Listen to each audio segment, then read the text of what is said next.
శ్రీ మహాగణాధిపతయే నమః. శ్రీ మహాసరస్వత్యై నమః. శ్రీ గురుభ్యో నమః.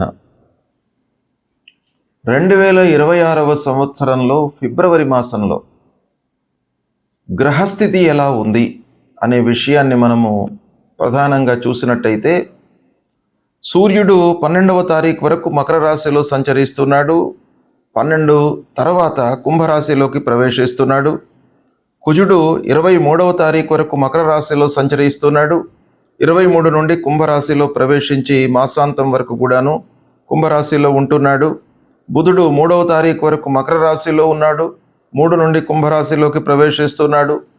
గురువు మిథున రాశిలో సంచరిస్తున్నాడు. శుక్రుడు 5వ తారీఖు వరకు మకరంలో, 5 నుండి కుంభంలోకి ప్రవేశిస్తున్నాడు.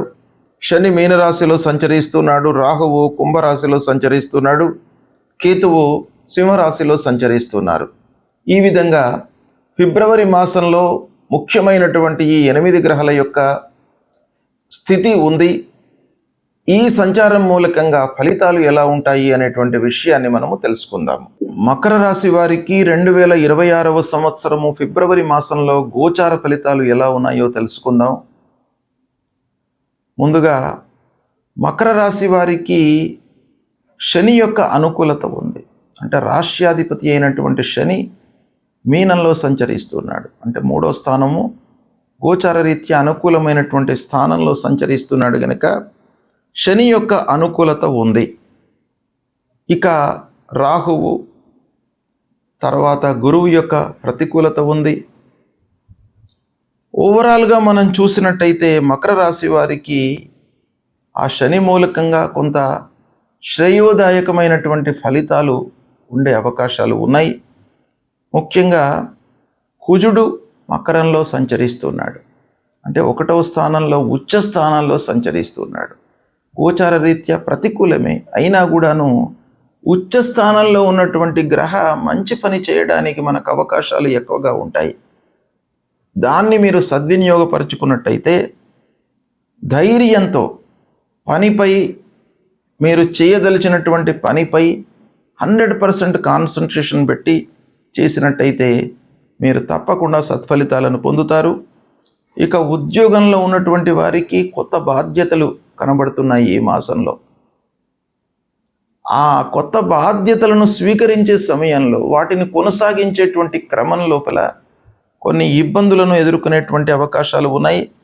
అయితే ఒక పక్కన ప్రమోషన్స్ కానివ్వండి, కొత్త పనులు మీకు అప్పజెప్పడము, వీటి మూలకంగా కొంత ఇబ్బందులు ఉన్నప్పటికీ ఉద్యోగ మార్పును మీరు మంచిగానే పరిగణిస్తారు. మంచి ఫలితాలను ఇచ్చేటువంటి అవకాశాలు బాగా ఉన్నాయి. ఇక వ్యాపారంలో లాభాలు సాధారణం కంటే కూడాను కొంత మంచి స్థాయి లోపలనే మీరు పొందేటువంటి అవకాశాలు ఉన్నాయి. అయితే వ్యాపారస్తులు కొంత సవాళ్లను ఎదుర్కొనేటువంటి అవకాశాలు ఉన్నాయి. సవాళ్ళు అంటే మీరు కాంపిటీటర్స్ మూలకంగా లేదా కొనుగోలుదారుల మూలకంగా, క్లయింట్స్ మూలకంగా మీరు కొన్ని ఇబ్బందులను, సవాళ్లను ఎదుర్కొనేటువంటి అవకాశాలు బాగా ఉన్నాయి. దానిని కొంత రెక్టిఫై చేసుకున్నట్టయితే వ్యాపారం లాభదాయకంగా కొనసాగుతుంది. పెట్టుబడులు చాలా ఆలోచించి చేస్తారు మీరు. ఈ విషయంలో మీకు కొంత పాజిటివ్గానే ఉంది ఈ మాసం. అంటే పెట్టుబడులు చేయవచ్చును. కొంత మీరు ఎలాంటి మార్గాన్ని ఆలోచించాలి అని అంటే కొంత పొదుపు, అనవసరమైనటువంటి పెట్టుబడులు కాకుండా ఈ పెట్టుబడిని పెట్టినట్టయితే లాంగ్ టర్మ్లో లాంగ్గా మనకు ఎలాంటి ఫలితాలను ఇవ్వబోతుంది అనేటువంటి విషయాన్ని కొంత మీరు అవగాహనకు వచ్చిన తర్వాత పెట్టుబడులు పెట్టినట్టయితే చాలా సత్ఫలితాలను పొందుతారు. ముఖ్యంగా మీకు శనీశ్వరుడి యొక్క అనుకూలత ఉంది, రాస్యాధిపతి కూడాను కనుక కొంత ఆర్థికమైనటువంటి వ్యవహారాల్లో కొంత ప్లానింగ్ చేసుకున్నట్టయితే చాలా మంచి ఫలితాలను పొందే అవకాశం కనబడుతుంది. కుటుంబంలో సంతృప్తితో ఉంటారు. భార్య, పిల్లలు, కుటుంబ పెద్దల యొక్క అనుకూలత, సహాయ సహకారాలు మీకు ఈ మాసంలో కనబడుతున్నాయి. ఇక సమాజం లోపల కూడాను మీకు గౌరవ మర్యాదలు కనబడుతున్నాయి. వాటిని కూడాను మీరు ఉపయోగించుకోండి. పనులను పాజిటివ్ వైపుకు మీరు మరల్చుకోండి. ఇకపోతే ఆరోగ్యము ఓవరాల్గా బాగానే ఉంటుంది. కాదంటే కొన్ని విషయాలలో అశ్రద్ధ మూలకంగా మీరు చిన్న చిన్న ఇబ్బందులను ఆరోగ్యపరంగా ఎదుర్కొనేటువంటి అవకాశాలు కనబడుతున్నాయి. ఇక ప్రయాణాలు అనుకూలిస్తాయి ఓవరాల్గా, అయితే కొంత ఖర్చులు కూడాను ప్రయాణాల మూలకంగా ఉంది. విద్యార్థులు ముఖ్యంగా వాళ్ళ స్కిల్స్ను డెవలప్ చేసుకోవాల్సినటువంటి సమయం. గురు భగవానుడి యొక్క అనుకూలత లేదు కనుక మనము ఆత్మవిశ్వాసాన్ని పెంచుకోవాలి, మన కాన్సన్ట్రేషన్ని పెంచుకోవాలి. మనకు ఆ విషయంపై ఉన్నటువంటి పరిజ్ఞానాన్ని, మెమరీ పవర్ని పెంచుకున్నట్టయితే మీకు తప్పకుండా మంచి ఫలితాలు కలుగుతాయి.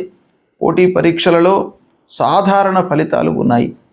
అంటే మీరు కష్టపడితే మీకు అనుకూలంగా ఉంటుంది, అశ్రద్ధతో ఉన్నట్టయితే మీరు సాధించలేరు అనేటువంటి విషయము మనకు ఈ గ్రహస్థితి మూలకంగా తెలుస్తుంది. ఇక ఆస్తుల విషయంలో మీకు మిశ్రమ ఫలితాలు ఉన్నాయి. శత్రువుల మూలకంగా కొంత తాత్కాలికమైనటువంటి ఇబ్బందులు కనబడుతున్నాయి. బంధువులతో జాగ్రత్తలు తీసుకోవాలి. ఇక న్యాయ వ్యవహారంలో కొంత స్లోగా పనులు ముందుకు జరుగుతుంటాయి. పిల్లల యొక్క పురోగతిపై మీరు మనస్సు నిలుపుతారు. వాళ్ళను మంచి స్థాయిలో మీరు సెటిల్ చేయడానికి అన్ని విధాలుగా ప్రయత్నాలు చేస్తారు. చిన్న చిన్న ప్రయత్నాల మూలకంగా మీరు పెద్ద ఫలితాలను పొందేటువంటి అవకాశం ఉంటుంది ఈ మకర రాశి వారికి ఈ మాసంలో. కాబట్టి దాన్ని మీరు ఉపయోగించుకోండి, సత్ఫలితాలను పొందుతారు. గ్రహస్థితి ప్రతికూలంగా ఉన్నప్పుడు మనము ఏం చేయాలి అనేటువంటిది చాలా ముఖ్యమైనటువంటి ప్రశ్న మీకు. ఆ గ్రహాలను అనుగ్రహం చేసుకోవడానికై భగవంతుణ్ణి ఆరాధించడం అనేటువంటిది చాలా ముఖ్యమైనటువంటి విషయం.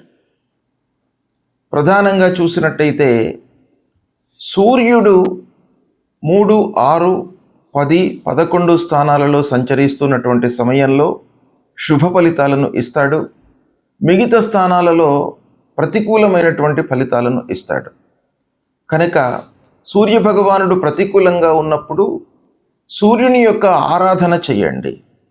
సూర్యుడి యొక్క అనుగ్రహం కొరకై ప్రతినిత్యం కూడాను సూర్యుడికి సంబంధించినటువంటి మూలమంత్రాన్ని జపించడము, లేదా సూర్య నమస్కారాలు చేయడము, అర్ఘ్య ప్రదానం చేయడము, ఇలాంటివి చేసినట్టయితే ఆ సూర్యనారాయణుడి యొక్క అనుకూలత మీకు లభిస్తుంది. ఇక కుజుడు ముఖ్యమైనటువంటి గ్రహము. కుజుడి మూలకంగా మన లోపల ఒక యాక్టివిటీస్ అనేటువంటివి చాలా పెరుగుతూ ఉంటాయి. అంటే తొందరగా మనము రియాక్ట్ కావడము, అశ్రద్ధతో ఉండడము, స్తబ్దంగా ఉండడము, అనవసరమైనటువంటి గొడవల్లోకి ఇన్వాల్వ్ కావడము, ఇవన్నీ కూడాను కుజుడికి సంబంధించినటువంటి కారకత్వాలు. కనుక గోచార రీత్యా కుజుడు 3, 6, 11 స్థానాలలో సంచరిస్తున్నప్పుడు శుభ ఫలితాలను ఇస్తాడు. మిగతా స్థానాలలో ప్రతికూలమైనటువంటి ఫలితాలను ఇస్తాడు. కనుక ప్రతికూలంగా సంచరిస్తున్నటువంటి సమయంలో కుజునికి సంబంధించినటువంటి మూలమంత్రాన్ని ప్రతినిత్యం కూడాను జపించడము, సుబ్రహ్మణ్య స్వామి దేవాలయానికి వెళ్ళడము, సుబ్రహ్మణ్య స్వామి స్తోత్రాన్ని, భుజంగ ప్రయాత స్తోత్రాన్ని పఠించడము, ఇవి చేసినట్టయితే ఆ అంగారకుడి యొక్క అనుగ్రహం లభిస్తుంది. తద్వారా మీ లోపల ఒక ఉత్తేజము కలుగుతుంది. అంటే స్పాంటేనియస్గా మీరు రియాక్ట్ అయ్యి తదనుగుణంగా నిర్ణయాలు తీసుకునేటువంటి స్వభావాన్ని మీకు ఆ గురు భగవానుడు ఇస్తాడు. ఇక బుధుడు ప్రతికూలంగా ఉన్నప్పుడు ఏం చేయాలి అనే విషయాన్ని మనం చూసినట్టయితే విష్ణు సహస్రనామ పారాయణం చేయండి, విష్ణువును ఆరాధించండి, వెంకటేశ్వర స్వామి దేవాలయానికి వెళ్ళండి, భగవంతుడి యొక్క అనుగ్రహాన్ని పొందండి. ఇక ముఖ్యమైనటువంటి గ్రహము గురువు. ఈ గురువు ప్రతికూలంగా ఉన్నప్పుడు గురువుకు సంబంధించినటువంటి మూలమంత్రాన్ని ప్రతినిత్యం కూడాను చదువుకోండి. 2, 5, 7, 9, 11 స్థానాలలో శుభ ఫలితాలను ఇస్తాడు. ఇక మిగతా స్థానాలలో ప్రతికూలమైనటువంటి ఫలితాలు ఉంటాయి. కనుక దేవానాంచ ఋషీణాంచ గురుం కాంచన సన్నిభం వందనీయం త్రిలోకానాం తం నమామి బృహస్పతి అనేటువంటి మూలమంత్రాన్ని ప్రతినిత్యం కూడాను పఠించండి. దత్తాత్రేయ స్వామిని కొలవండి, దక్షిణామూర్తి స్తోత్ర పారాయణాన్ని చేయండి. ఇక శుక్రుడు ప్రతికూలంగా ఉన్నప్పుడు శుక్రుడు మనకు అన్ని రకాలుగా సౌఖ్యాన్ని, సంతోషాన్ని, ఆనందాన్ని, కంఫర్ట్స్ను ఇచ్చేటువంటి గ్రహము. అలాంటి గ్రహము ప్రతికూలంగా ఉన్నప్పుడు అమ్మవారిని వేడుకోండి. మహాలక్ష్మి అమ్మవారిని వేడుకున్నట్టయితే మీకు తప్పకుండా అనుగ్రహం లభిస్తుంది. లక్ష్మీ అష్టోత్తరాన్ని పఠించండి. ఇక శనీశ్వరుడు ప్రతికూలంగా ఉన్నప్పుడు శని విషయమై మూలమంత్రాన్ని పఠించండి. ఆంజనేయ స్వామి దేవాలయానికి వెళ్ళండి. హనుమాన్ చాలీసా పారాయణం చేసుకోండి. శనికి సంబంధించినటువంటి ధాన్యాన్ని దానంగా ఇవ్వండి. అదేవిధంగా రాహువు ప్రతికూలంగా ఉన్నప్పుడు, కేతు ప్రతికూలంగా ఉన్నప్పుడు మీరు మూలమంత్రాన్ని జపిస్తూ అమ్మవారి దేవాలయానికి, గణపతి దేవాలయానికి వెళ్ళండి. ఆ అమ్మవారి యొక్క అనుగ్రహాన్ని పొందినట్టయితే రాహువు యొక్క ప్రతికూలత తగ్గుతుంది, అనుగ్రహము మీకు పెరుగుతుంది. అదేవిధంగా కేతువు కొరకై గణాధిపతిని సేవించండి. తప్పకుండా మీకు ఆటంకాలు లేకుండా ప్రారంభించినటువంటి పనులను పూర్తి చేస్తాడు ఆ విఘ్ననాయకుడు. కాబట్టి గణాధిపతిని ప్రతినిత్యం కూడాను కేతు ప్రతికూలంగా ఉన్నటువంటి వాళ్ళు జపించడము, దర్శించడము చాలా మంచిది. ఇవి చేయండి. చేసినట్టయితే ఆ భగవంతుడి యొక్క అనుగ్రహము మీకు లభిస్తుంది. శుభం.